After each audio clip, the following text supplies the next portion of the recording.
moved to 7-0, beating the Steelers 35-13, and it was the A.J. Brown show. That was touchdown number 1. Here comes touchdown number 2. How about touchdown number 3? It was a hat trick for A.J. Brown today, but he wasn't the only receiver that found the end zone. Zach Pascal scores his first touchdown as an Eagle. Welcome to the Postgame Show, presented by Ricoh. I'm Gabriella DiGiovanni, joined by Fran Duffy and Ike Reese. Ike? Victory!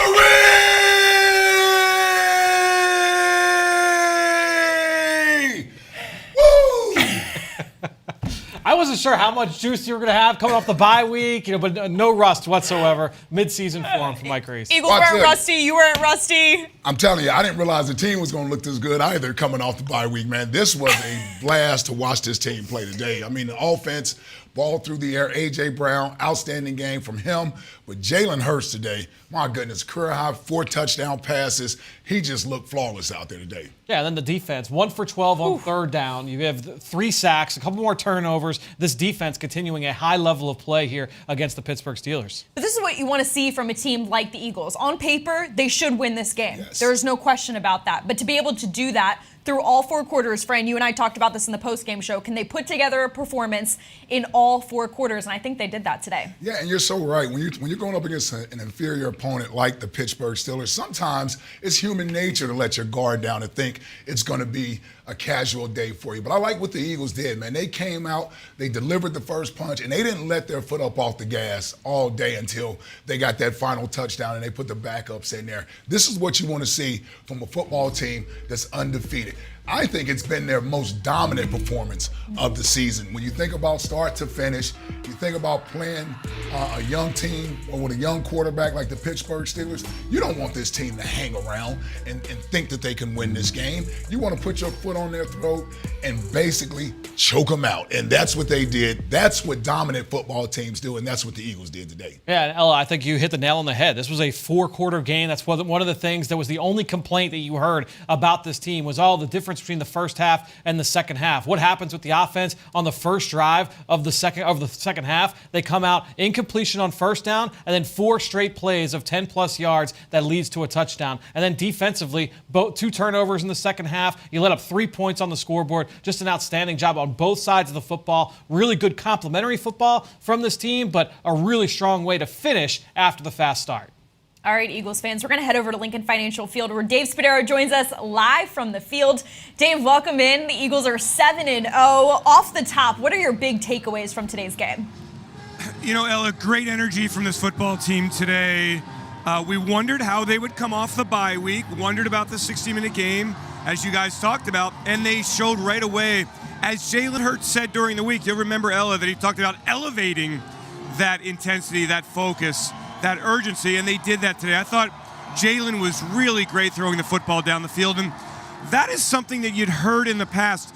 The Eagles not throwing the ball down the field a lot, his accuracy down the field in question. Some of the balls he had today were absolutely fantastic, and A.J. Brown going up and making plays and adjusting to the football and stealing those 50-50 passes away from defensive backs. It's everything we've seen from A.J., and then that on the other side, the confidence that Jalen Hurts has throwing the football downfield. Really, really impressive. Then they got the run game going in the second half. So really good yin and yang there offensively. And then defensively, Eagles very content giving up that short stuff to Kenny Pickett.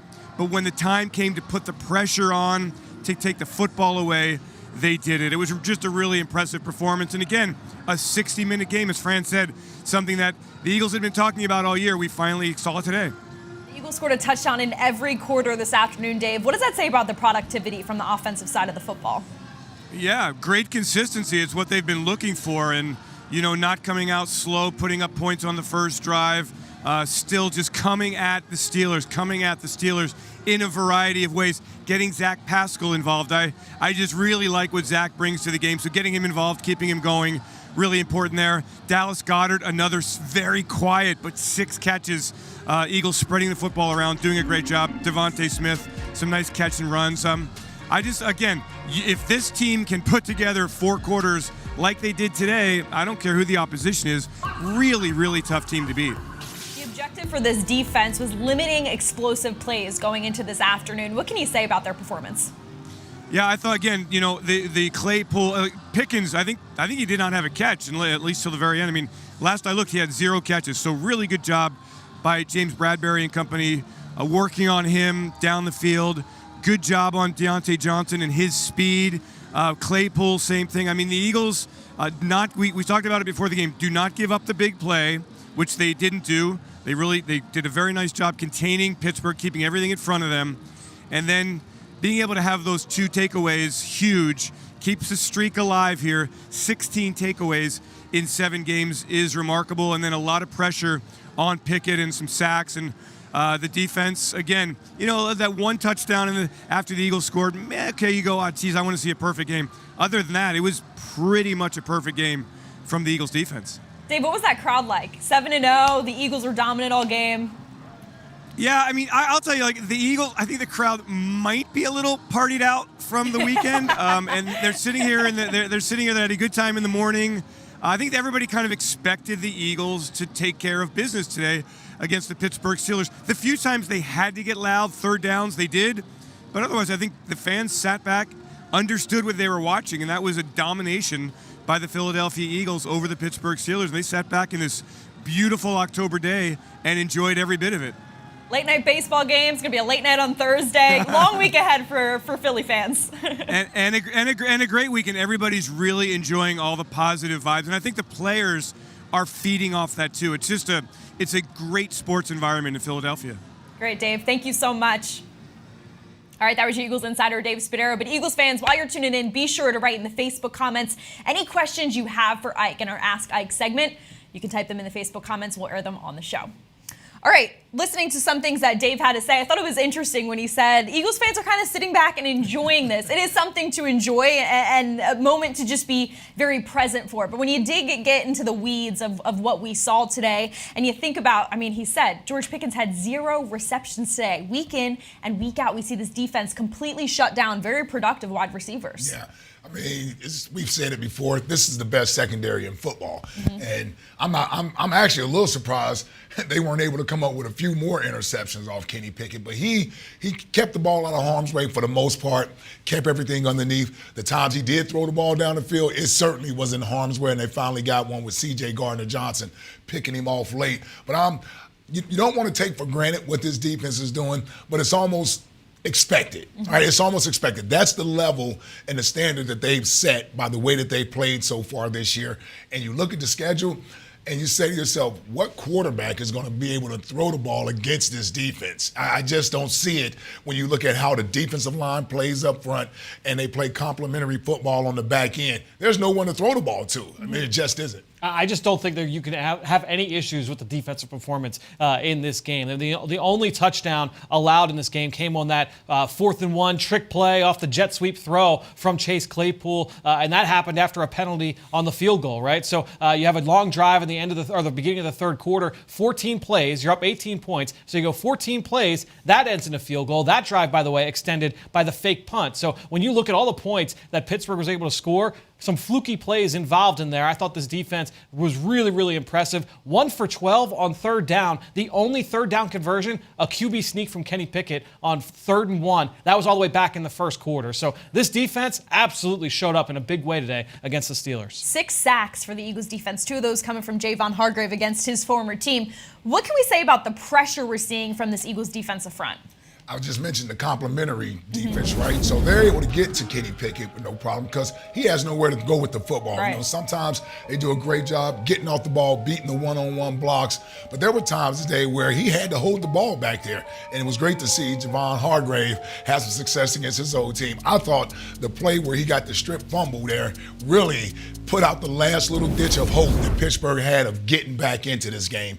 And that was a huge play there. Yeah, no doubt. It's always great to be able to see guys perform in that kind of situation. One thing I love, too, from this Eagles defense, we saw a number of blitzes. We saw a number of stunts that resulted in some big plays. That C.J. Gardner-Johnson sack came off that nickel pressure, and then we saw the sack from Hassan Reddick on the 3rd down of the game. That came on that 3-man stunt. We haven't seen a lot of that from this Eagles defense. I thought that was impressive to take away as well. 13 tackles for TJ Edwards today. Another game where he was the team's leading tackler. You know I'm coming to you, Ike. Yeah. What have you seen from him in terms of growth, right? He was a good linebacker last year. Obviously, the Eagles believed in him when they gave him a contract extension, but now he's playing a different kind of ball. Yeah, his football IQ is so high. You can tell he's rarely out of position. That's the thing I love about TJ. Not the biggest, not the fastest, so he's not going to overwhelm you with his measurables, but he has it up here. He knows where to be at. Those guys trust him. You talk about the 13 tackles that he had. He also tipped that ball that C.J. Gardner-Johnson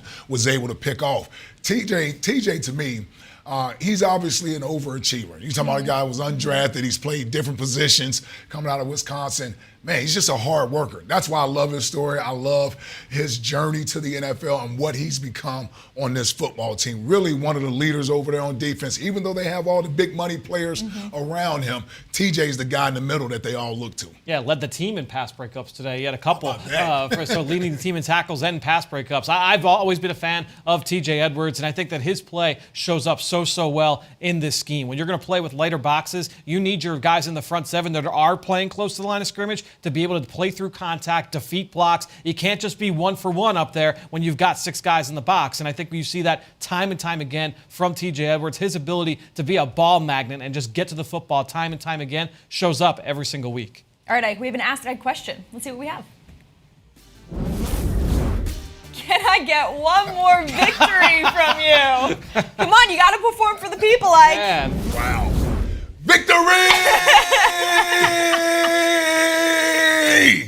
A two I for hope that was all right two for of you, them. Ryan, at home. he might not be able to talk the rest of the I show. know. You're Pass going out to on waste his set voice. over here. I get nervous. They're getting really intense. He's getting more of the body into them these Yes. days. I'm worried he's going to go back one of these Anchor days. your chair down. Yeah. I tell you, if I do fall out of this chair, go to black real quick. I don't think you got a prayer for that one, man. You're going viral on that one. All right, let's get back to the defense. It's funny, the Eagles put up 35 points, but we're talking about the defense. But I have another question for you guys. Seeing C.J. Gardner-Johnson get his another interception in his 3rd straight game, I should say. He's still a new addition to this team. When you see guys like him, like Hassan Reddick, I mean, he kicked things off for the defense with that sack in the opening drive against the Steelers. And then you get a guy like Robert Quinn, and how is he going to find his place in this defense? What can you say about Jonathan Gannon, what he's done to really bring all of these pieces together? Really has done a masterful job this year. You know, these guys, usually you need game experience together to sort of be able to play off of each other on that defensive side of the ball. And watching what these guys are doing, given the fact that most of them got here this year on that side of the football, it's been amazing that Jonathan, I said he's JG now. Since JG has the ability to do the, what we call it, the multiple defenses, the multiple defenses give you different looks. I love how he's using guys. Fran brought up the sack that Hassan Reddick had. You rarely see a 3-man game like that where the end comes all the way around and at least have it working. He came through there scot-free. So Jonathan Gannon, up at night, mad scientist, coming up with different ways to put these guys in position so that they can make plays. And C.J. Gardner-Johnson is playing safety, where a position prior to coming here, he had some reps at it, but didn't do it a whole lot. He was more of a nickel corner. And I love the fact that he's back there as a ball-hawking player and a playmaker. Man, this defense is only going to get better as the season goes on. Yeah, one of the big things that I've heard a lot over these last couple of weeks is the Eagles, plus 12 and turnover ratio coming into the game was, is that sustainable? Are they always going to be able to count on those turnovers? Well, I think with the way that the Eagles have set this team up, not just from a player standpoint, when you get a Reddick and you add in Robert Quinn, all those guys will certainly add to it. I'm sorry, I have to cut you off. We have the man of the hour, A.J. Brown, at the podium. Jalen Hurts, stand by. Hello, everyone. Good. AJ, man, when there's a go ball, or if you're just in, single coverage, what do you enjoy most about when the ball's in the air and it's only you and the guy going? I think I enjoy the most being single covered. My eyes light up because I know I got a possibility to get this ball, and it's my ball and nobody's ball. And I'm kind of upset at myself because I had another opportunity late in the game, even though it was a flag, but I knew I could have caught that ball. And another opportunity, the ball I had dropped, where I let the sun just dictate my whole everything. I couldn't see the ball in. And so that I'm really kind of upset right now because I know I could have had I had a big day, but I could have had an even bigger day, you know, if I made the most of them opportunities. So there's definitely room for improvement. So. AJ, we kind of talked about those late hands you were practicing during the summer. Kind of showed up today with a couple of those. How much do you think you've improved at that over the years? I'm always trying to like work on something and continue getting a bigger bag, you know, building my arsenal. And I did show late hands, and I squeezed them back inside to give myself some room for the over the shoulder. Jalen gave me a great ball on both of the sideline passes, and you know, I just OTS'd it over the shoulder. So. What was the deal on that first touchdown pass? Because it looked like you sort of slowed up mid-route before you saw the ball in the air. That's the thing with Jalen. You never know like what to expect, because I did not supposed to get that ball, and I was just trying to clear it out for Smitty, and you know, get the safety out the way, and I looked up. The ball was in the air, and I'm like, oh shit. I mean, and I gotta at least try to go do something. And, you know, I know Minka back there, and he was playing like a center field. I'm glad he wasn't that aggressive, you know. So you know, I had to be the aggressor. So. So on the other two touchdowns, did you know it was different? I assume, like you imagined before the play. I knew I had a possibility to get the ball right there. What was the touchdown when you got called for a taunting penalty? Yeah. What were you saying to the Steelers defensive back? I just said 1, 2. That's not enough, you know. The way you go about kind of formed and kind of symmetry this early in the year, what's been the key for you to this? How was the sync from the get-go? Me and Jalen? Yes. I think we just want to be great. You know, this is somebody that I call myself a friend. And he knows what I want to accomplish, and I know he want to accomplish. So when you playing for somebody, you know, that you love, you know what I'm saying, that you call family, you know, it's a different meaning behind it. You know, I know I can't let him down. You know what I'm saying? So we just having fun and playing for one another. You know, I'm pretty sure he knows that I got his back, and I know he got mine. So I just think that's exactly what this is. Like, on your last reception, you know, when you caught the ball over the middle and then kind of like ran past the defense. I mean, did you think you were going in for the touchdown there? I mean, yeah, that's another one I'm upset about too. My teammates gave me a hard time for that, especially Zach Pascal. And he just got caught, so it made it a little better. But yeah, I definitely felt like I was going to score. You know, Minka, you know, did a good job of, you know, swiping my legs and get me down. But I was upset. You know, I think that's the first time I got caught in the NFL. So, you know, my teammates let me hear about that. So. With all the good receivers you guys have, if you like the fact that your presence can kind of also open up stuff for like, you know, also Pascal that touchdown pass today. Yeah, most definitely. When I got off to a hot start, you know, we knew they was gonna start doubling me, and they did, and so it was another opportunity for someone else, you know, and I don't mind that. I don't mind that at all. But whenever I get the opportunity to go one-on-one, I gotta make the most of it, you know. So. It looks like a lot of the touchdowns were on blitzes by Pittsburgh. Was that a point of emphasis during the bye week? What was kind of the focus there? Yeah, we most definitely wanted to clean that up, but I didn't even know if it was on blitzes, to be honest. But we most definitely this bye, you know, we wanted to try to clean up everything as possible, and picking up the blitz and, you know what I'm saying, calling on hot routes was definitely one of the things that we worked on.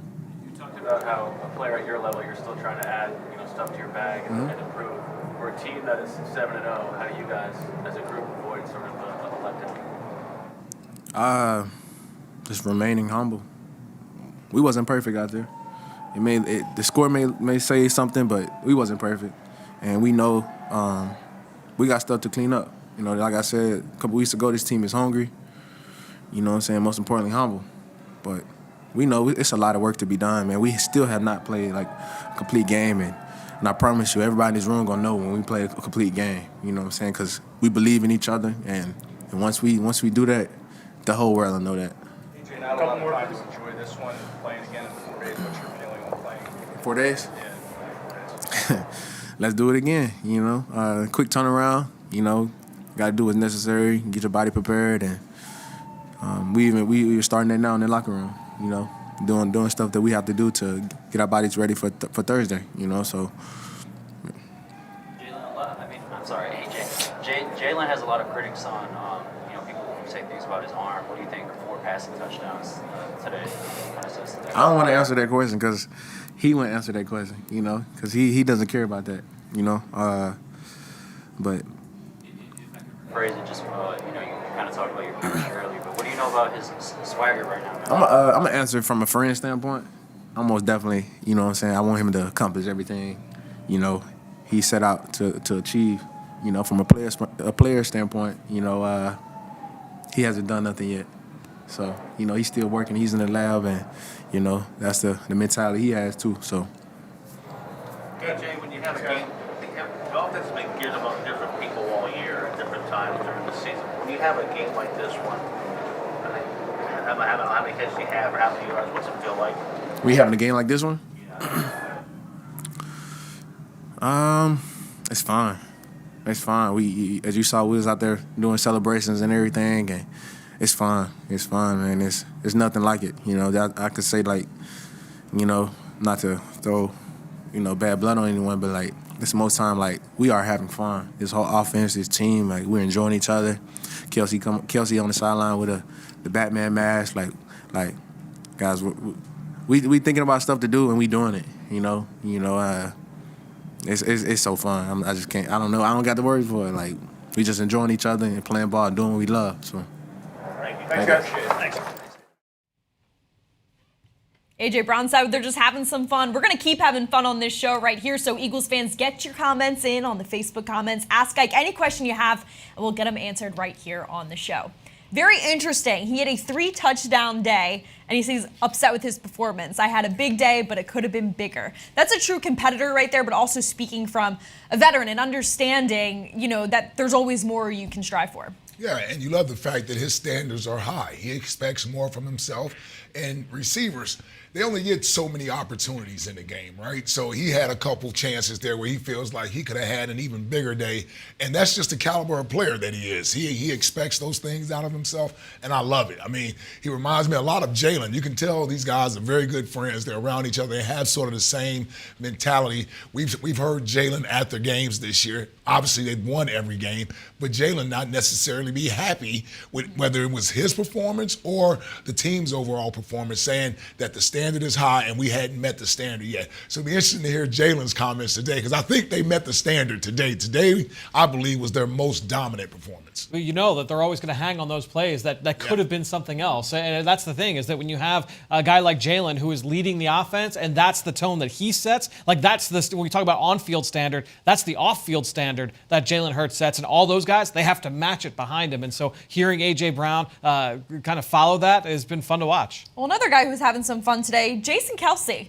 This is when he was strolling around the sidelines looking like A.J. Brown mentioned it. He put the Batman mask on. That's a new one. We've seen the cape. Now we got a mask out here, and Kelce has it on. Yeah. Well, listen, everybody's favorite, the mayor of Philadelphia, Jason Kelce. Who else would be perfect for doing that on the sideline? It had to be Jason Kelce. So this is great to see. You know, these guys are enjoying playing with each other, winning. It brings a lot of that out of you. And so I just love the fact that they have that sort of culture set on the team that, you know, they know when to have a little fun. I like the touchdown celebrations. Mm-hmm. That's starting to get creative as well. All right, let's hear from Coach himself, Nick Sirianni, at the podium. Stand by for Coach. Chair? I got a chair. Can you get a chair for her?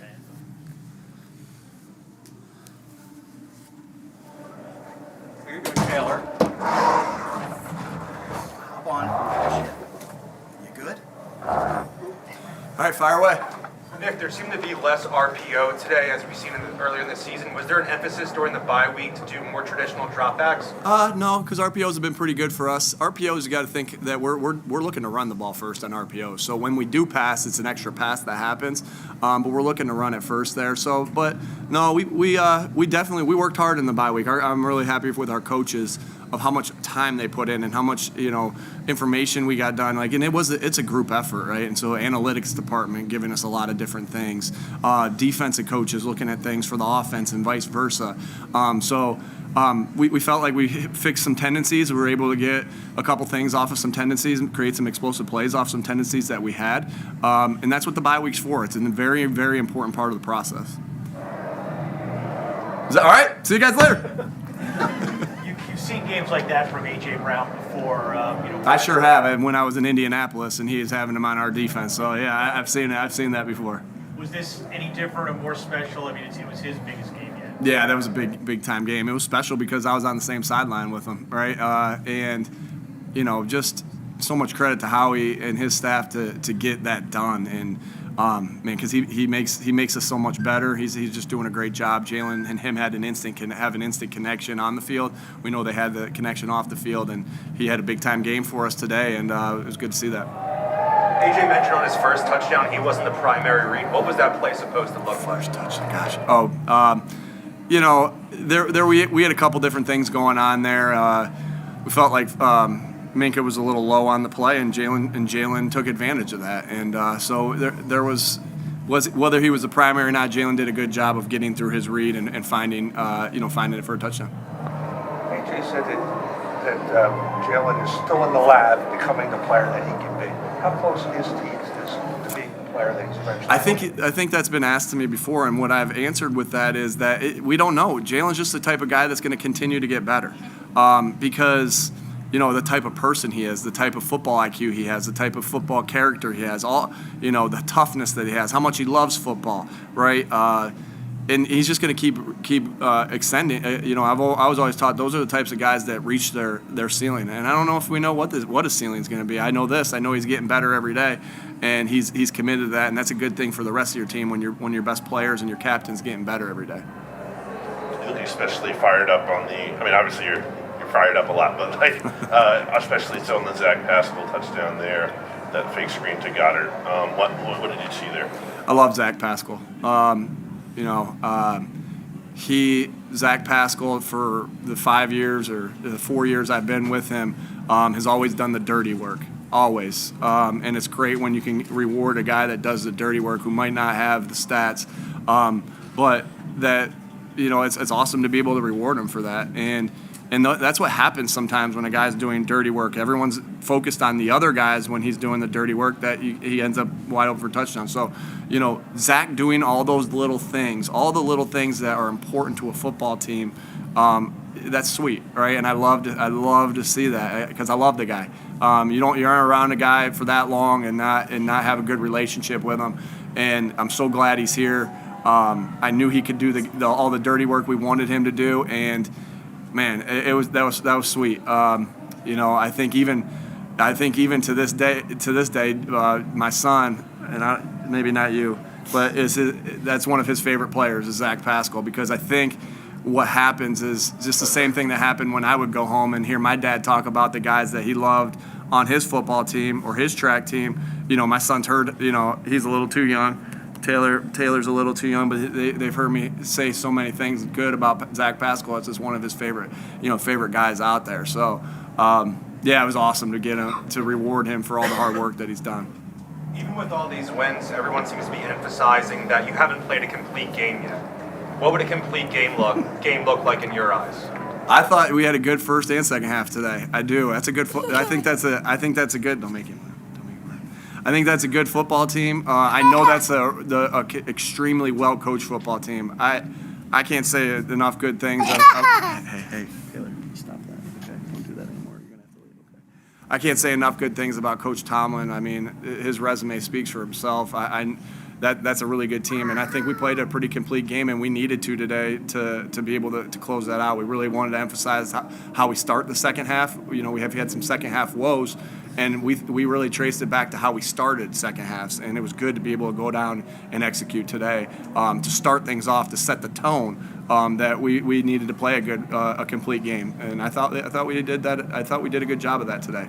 And it changes. You go up 3 scores, and you're at the end.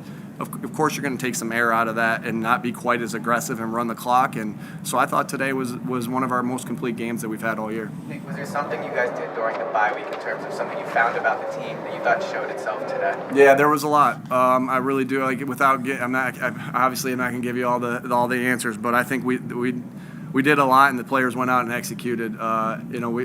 It's such an important part of the process. The bye week's such an important part of the process, and it's not just the coaches that it's going into. Taylor, baby, stop.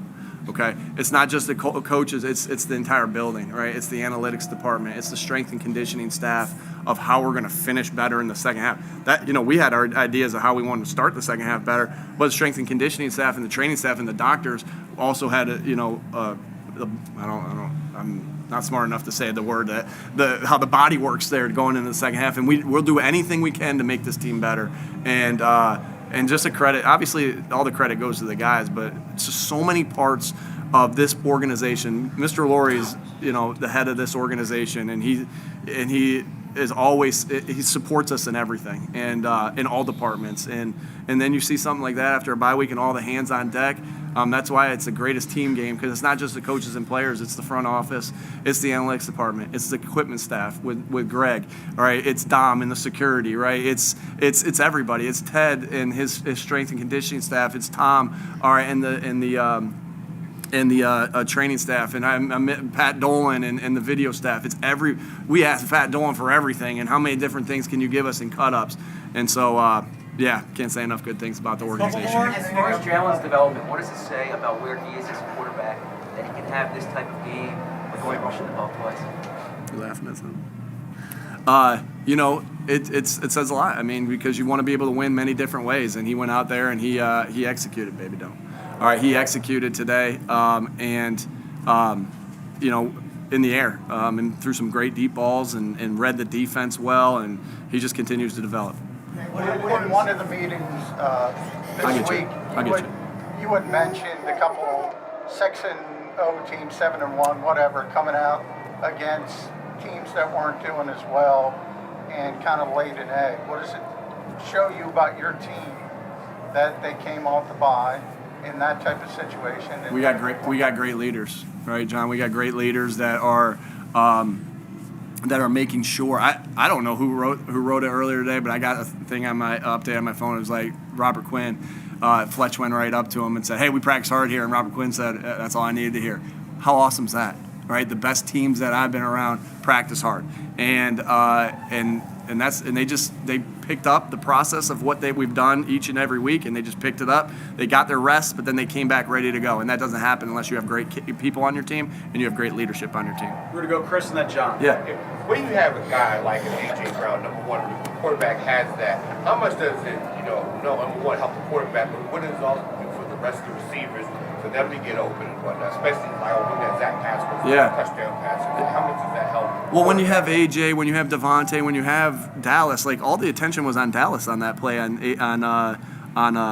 Zach's touchdown, right? And so you got these playmakers, and then you got guys making plays off of them because of the attention's on them, and that doesn't just go. It also goes for the run game as well. And we felt like the way the game played today, we didn't run it quite as much as we normally do, and it was great to be able to win that way. And but AJ opens up, Devontae opens up, and so does Dallas opens up the run game as well.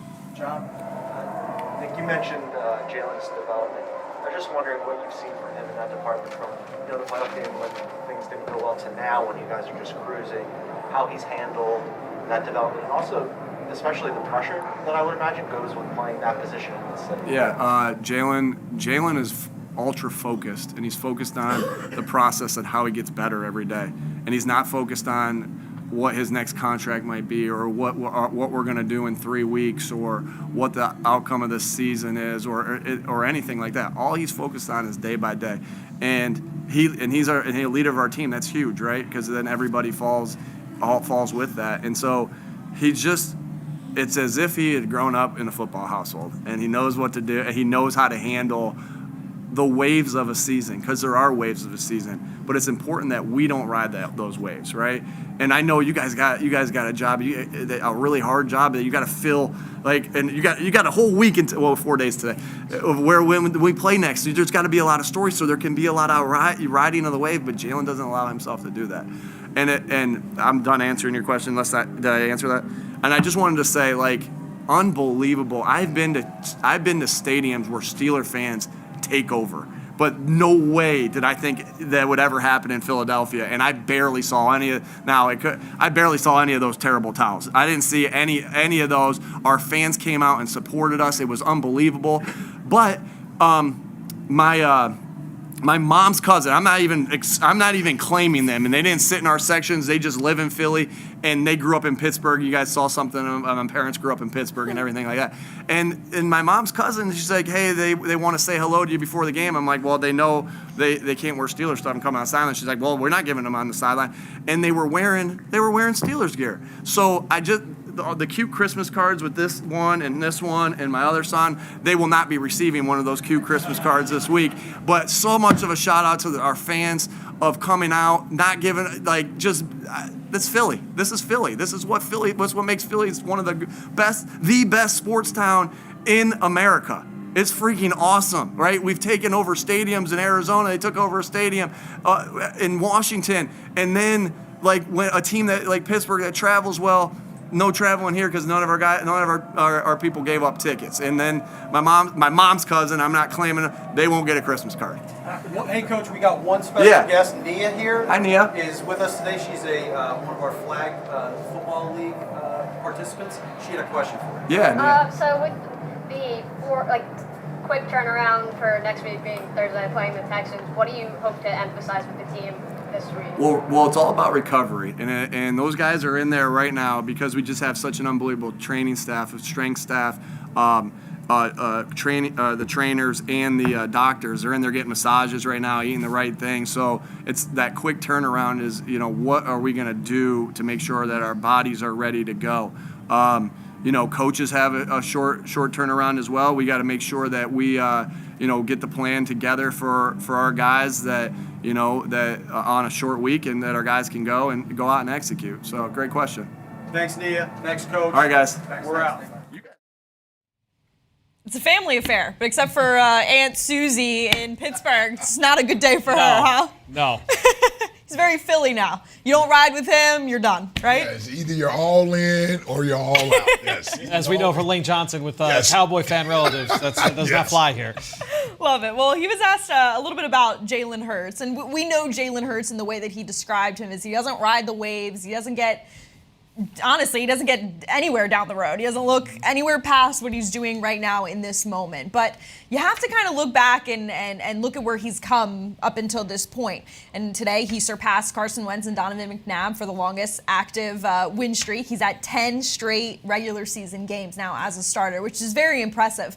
But when you think about what he's been able to do and the journey he's been on, to see him throw 4 touchdown passes today, it's kind of remarkable. I continue to be amazed by this kid and his growth at the quarterback position.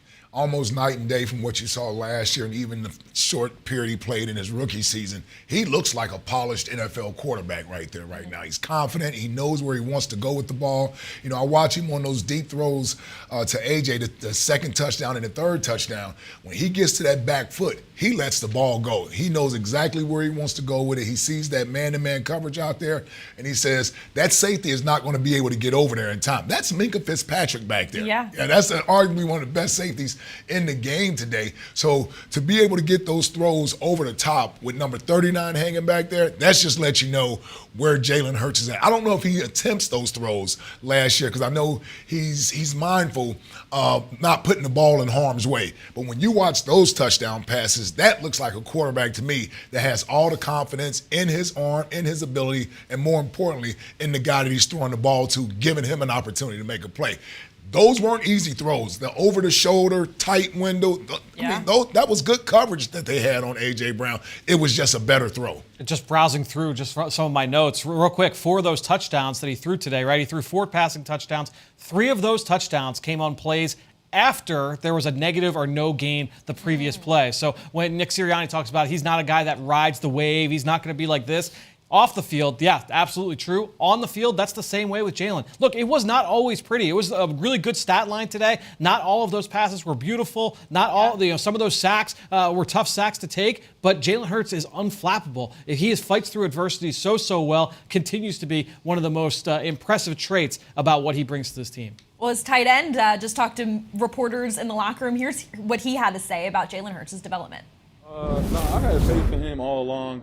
There was a lot of stuff in the air if Jalen was going to be the guy, but everybody in the building knew he was the guy. He was going to be the guy.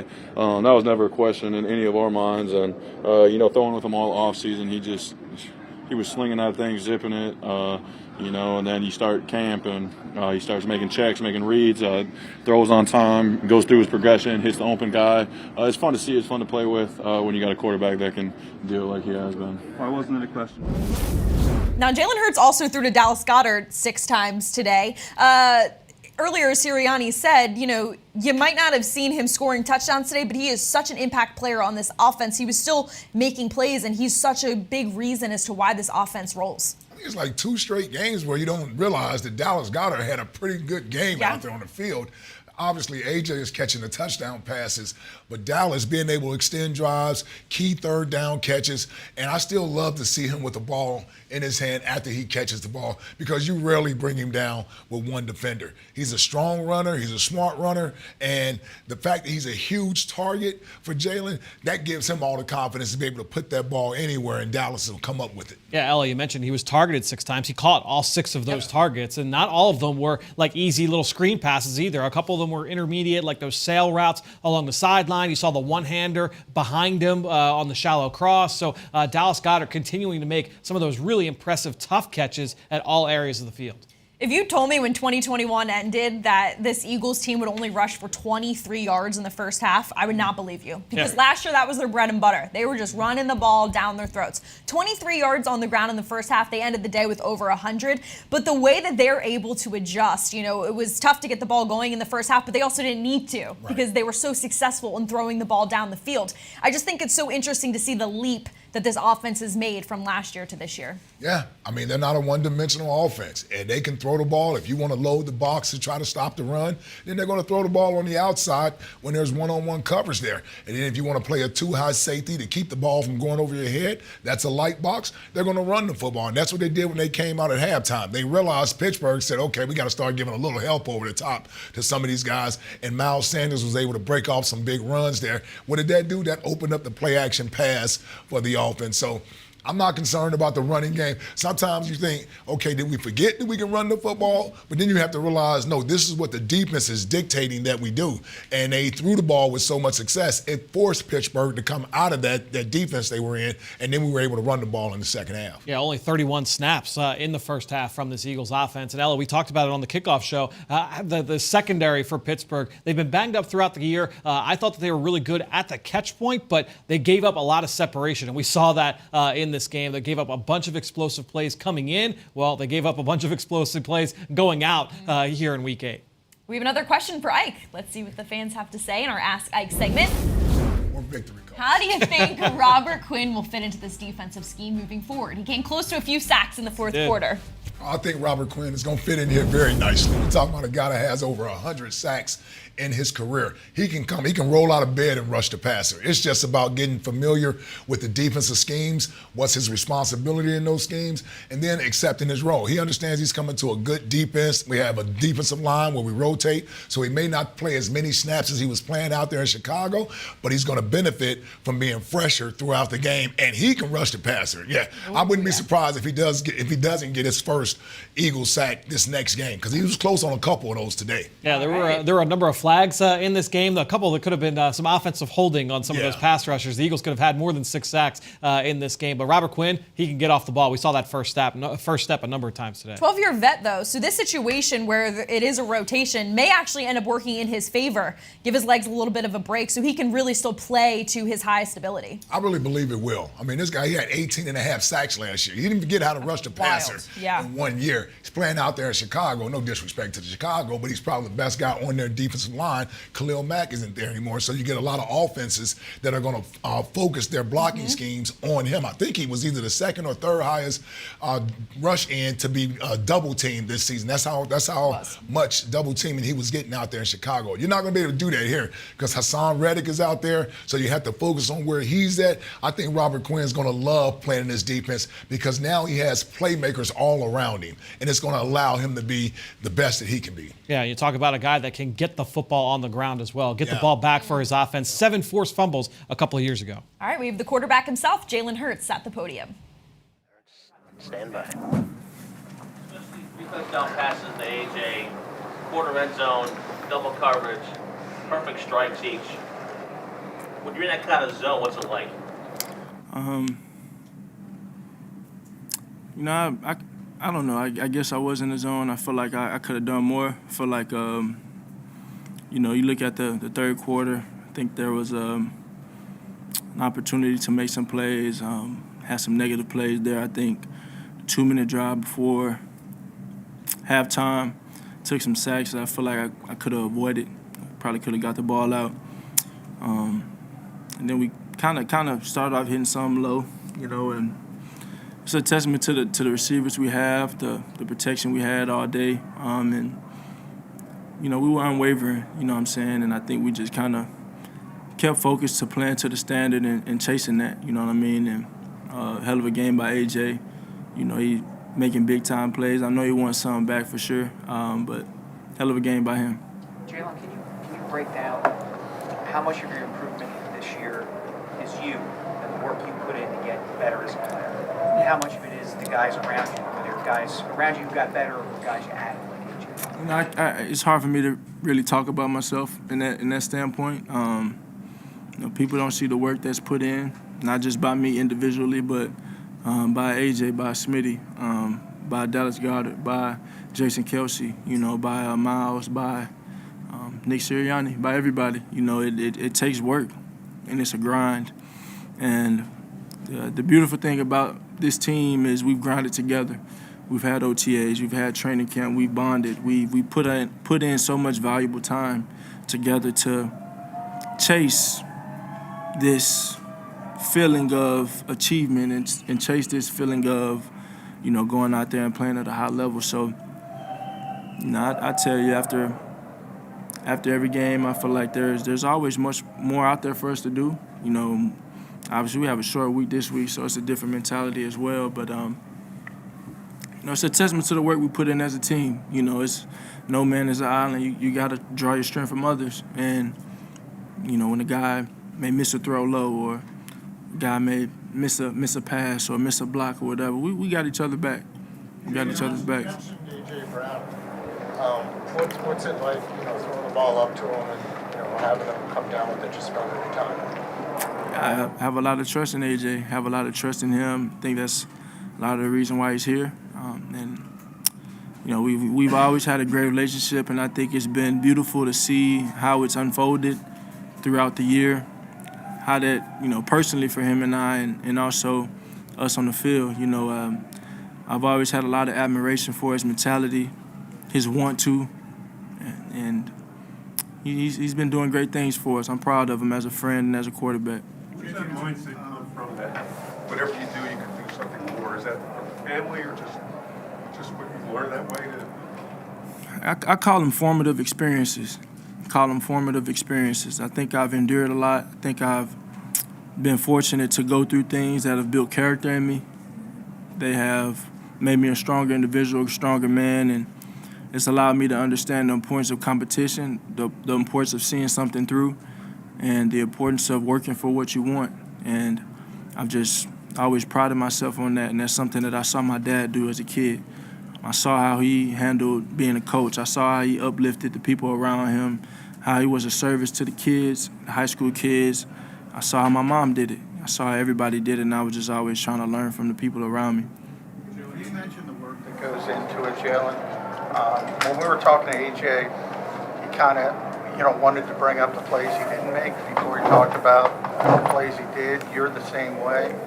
Does it take work to do that, to get that mindset that it seems a lot of players have on this team? No, I don't think it takes work. I think you either have it or you don't. I think the great players are eager to be the best and be the best all the time. And when you look at the opportunities that you didn't take advantage of, like you can go out there and go have a statistically perfect game, catch every ball, but there's always something. There's always something. And enough is never enough. And we just strive for that. We strive for something that we may never get, but we continue to go chase it. Jalen, AJ said that first touchdown wasn't supposed to come to him. He thought, oh man, I got to go back and play. What was the design of that play? Where did you want to go? And he said that playing with you have to be aware at all times the ball might be coming to you because you go off schedule. That's one thing I try and tell all the receivers is, although the ball is not supposed to go to you, be aware, because I may see something on the field that may entice me to make that throw to him. So I always encourage them to be ready at all times and run every route to win. And he did a great job today being ready in a couple different situations, and he made some big-time plays. I'm proud of him. What's it mean for you to go home now?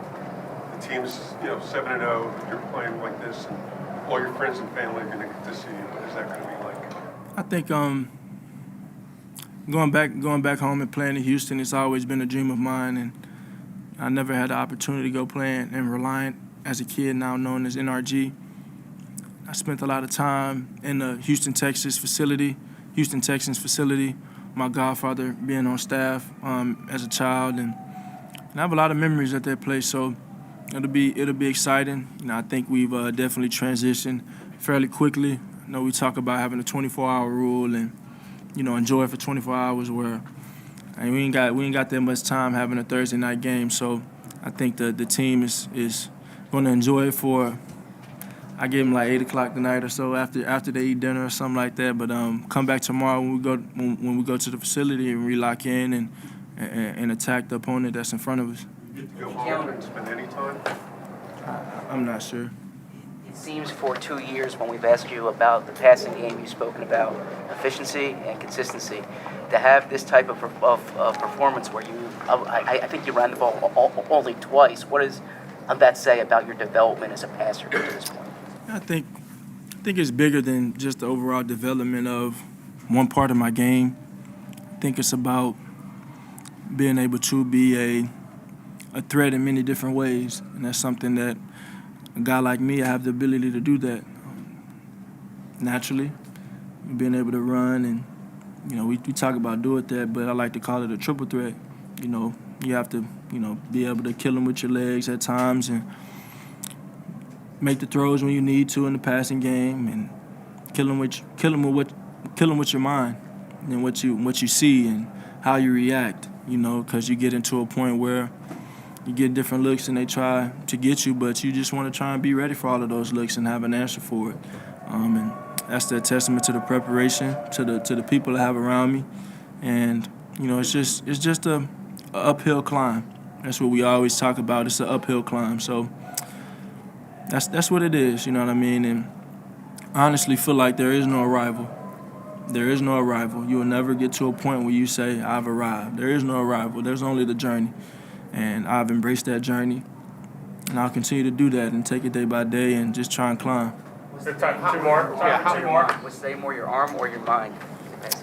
It was everything. It was the whole triple threat, and I think it's a testament to the preparation, like I said, the guys around me. AJ making big-time plays, Zach coming in and making big-time plays, well-deserved. It's important, the preparation. How good is it, though, to have guys like AJ and people like even Devontae Smith and Dallas Goedert? How comforting is that you can go to any one of those guys and also get other guys involved, when you're on a hot streak like it was one guy? I have fun with it because I've seen all of these guys do amazing things. I've seen Devontae Smith do crazy things in college. I've seen AJ as a friend, as a fan, take slants 70. I've seen Dallas Goedert make the craziest catches in the game and in practice. So when I see him make those plays in the game, or better yet, when I'm playing with him in the game, I'm like, I got my popcorn ready. After I throw him the ball, I want to make sure I do my job to get him the ball, and then I can be a fan and kind of watch him go to work. And I think that's just a testament to them, and I think for us, it looks differently by the day, but we always prepare together, and we always go into the field, go into a game, trying to be on the same page, and I think that's allowed us to be productive, and we just want to continue to build in that. Okay, thanks, guys. Thanks, Josh. Thank you. That was Jalen Hurts diving into the offense, but earlier today, Fran Duffy broke down the big sack Haason Reddick set the tone with in the first quarter, so here's his Ricoh review. All right, so this week here on the Ricoh Review, I want to rewind all the way back to the first third down of the game for this Eagles defense. 3rd and long, what does this defense look like coming out of the bye week? Well, they run a really creative stunt on 3rd down. Now, the Eagles coming into this game had run less stunts than anybody in the NFL, and so adding this wrinkle to the pressure scheme, impressive to see from Jonathan Gannon and this Eagles defensive coaching staff. What you're going to get is a unique alignment. This sack is going to come from Haason Reddick, who is lined up inside over the left guard. Now, let's just take a look at the alignment of everybody else. Here at right defensive end, you've got Josh Sweat in his normal spot, but everyone else has some creative alignments here. You've got Haason Reddick over the guard. You've got Javon Hargrave over the center.